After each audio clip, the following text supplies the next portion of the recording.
नमस्कार मैत्रिणींनो, माझ्या यूट्यूब चॅनलमध्ये तुमचे स्वागत आहे. आज आपण जाणून घेणार आहोत की रुमालाला गाठ बांधून खाटू श्यामचा चमत्कारी उपाय कसा करायचा.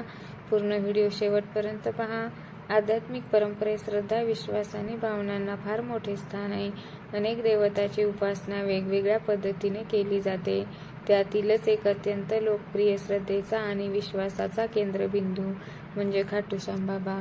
राजस्थानमधील सीकर जिल्ह्यात वसलेले हे खाटू श्याम मंदिर लाखो भक्तांचे श्रद्धास्थान आहे. हरे का सहारा बाबा श्याम हमारा ही एक ओळ फक्त घोषणा नसून अनेक भक्तांना जिवंत अनुभव आहे. खाटू श्याम बाबांशी संबंधित अनेक चमत्कारी उपाय आहेत, कथा, अनुभव प्रचलित आहेत. त्यापैकीच एक अत्यंत सोपा पण प्रभावी उपाय म्हणजे रुमालाला गाठ बांधून केलेली मनोकामना. संकटात सापडलेल्या भक्तांचे रक्षण करणारे, हरवलेल्यांना आधार देणारे, मनापासून मागितलेली इच्छा पूर्ण करणारे असे मानले जातात. रुमालाला गाठ बांधण्याचा उपाय म्हणजे काय? हा उपाय अत्यंत साधा आहे आणि सोपा, सरळ आहे. कोणीही करू शकतं इतका सोपा आहे, पण त्यामागे खोल भावनिक आणि मानसिक अर्थ दडलेला आहे. रुमाल म्हणजे आपली वैयक्तिक वस्तू आहे, जी आपण जवळ ठेवतो, जी आपली ऊर्जा धारण करते. आणि गाठ बांधणे म्हणजे मनोकामना घट्ट बांधणे, देवाच्या चरणी आपली इच्छा अर्पण करणे, विश्वासाने प्रतीक्षा करणे. हा उपाय जादू नाही, तर श्रद्धा, सकारात्मक संकल्प आहे, भक्ती याचा संगम आहे. तर रुमाल गाठ उपाय कधी करावा?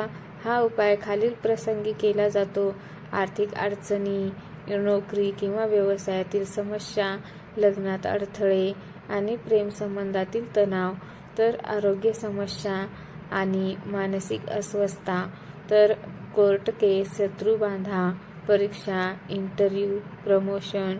रुमालाला गाठ बांधण्याची योग्य पद्धत आहे ती आपण जाणून घेऊया. तर नंबर 1, रुमाल कसा असावा? नवीन किंवा स्वच्छ धुतलेला, शक्यतो पांढरा, पिवळा किंवा लाल असावा. सुती रुमाल सर्वोत्तमच असेल. योग्य दिवस कोणता आहे आपण पाहूया. एकादशी योग्य आहे, गुरुवार आणि शुक्ल पक्ष. त्यानंतर खाटू श्याम जयंती किंवा फाल्गुन मेळा विशेष फलदायी आहे. नंबर 3, तयारी कशी करायची आपण पाहूया. सकाळी स्नान करा, स्वच्छ कपडे परिधान करा आणि मन शांत ठेवा. शक्य असल्यास उपवास करा किंवा सात्विक आहार घ्या.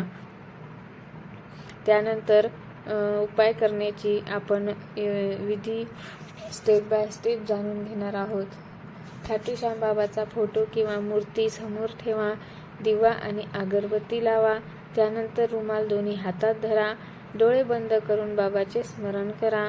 मनातील एक मुख्य इच्छा स्पष्ट बोला. इच्छा बोलताना रुमालाला एक गाठ बांधा. गाठ बांधताना म्हणा की बाबा श्याम, मी ही इच्छा तुमच्या चरणी अर्पण करतो किंवा करते. योग्य असेल तर कृपया पूर्ण करा. रुमाल मंदिरात, देवघरात किंवा पिशवीत जपून ठेवा. उपायामागील श्रद्धा आणि मानसिक परिणाम काय आहे? हा उपाय केवळ धार्मिक नसून हा मानसिकदृष्ट्याही प्रभावी आहे. मन एकाग्र होते आणि नकारात्मक विचार कमी होतात. मनात सकारात्मक विचार वाढतात. आत्मविश्वास वाढतो, आशा निर्माण होते आणि निर्णय क्षमता सुधारते. श्रद्धा हीच खरी शक्ती आहे. जेव्हा मन ठाम विश्वास ठेवते, तेव्हा परिस्थिती बदलायला सुरुवात होते. इच्छा पूर्ण झाल्यावर काय करावे हे आपण जाणून घेऊया. तर इच्छा पूर्ण झाल्यावर तो खाटू श्याम बाबांचे मनापासून आभार माना. मंदिरात जाऊन नारळ, साखर, बर्फी अर्पण करा. रुमालाची गाठ उघडा आणि गरजू व्यक्तीला रुमाल दान करा. शक्य असल्यास खाटू श्याम मंदिराला भेट द्या. काही महत्त्वाचे नियम आहेत ते आपण पाळायचे आहेत. एकेच वेळी एकच इच्छा वारंवार गाठ बांधू नका. शंका, नकारात्मक विचार टाळा. इतरांचे वाईट जितू नका. कोणाला वाईट बोलू नका. उपायावर पूर्ण विश्वास ठेवा आणि मगच उपाय करा. बरेच भक्तांचे अनुभव आहेत. अनेक भक्त सांगतात की वर्षानुवर्षाची अडकलेली कामे पूर्ण झाली आहे, लग्नाचे योग जुळले आहे, आर्थिक स्थिती सुधारली आहे, आजारपणातून आराम मिळाला आहे, हरवलेली आशा परत आली आहे. हे अनुभव वैज्ञानिक पुरावा नसले तरी श्रद्धेचा प्रभाव नकारता येत नाही. रुमालाला गाठ बांधून खाटू श्याम चमत्कारी उपाय हा एक कोणताही अंधविश्वास नसून श्रद्धा, संयम आणि सकारात्मकतेचा मार्ग आहे.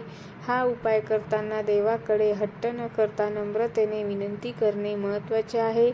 श्यामबाबा म्हणतात, असे मानले जाते, जो मला मनापासून हाक मारतो त्याला मी कधीच निराश करत नाही. जर तुमची श्रद्धा खरी असेल, तर मन स्वच्छ असेल आणि हेतू पवित्र असेल तर खाटू श्यामबाबा नक्कीच तुम्हाला मार्ग दाखवतील.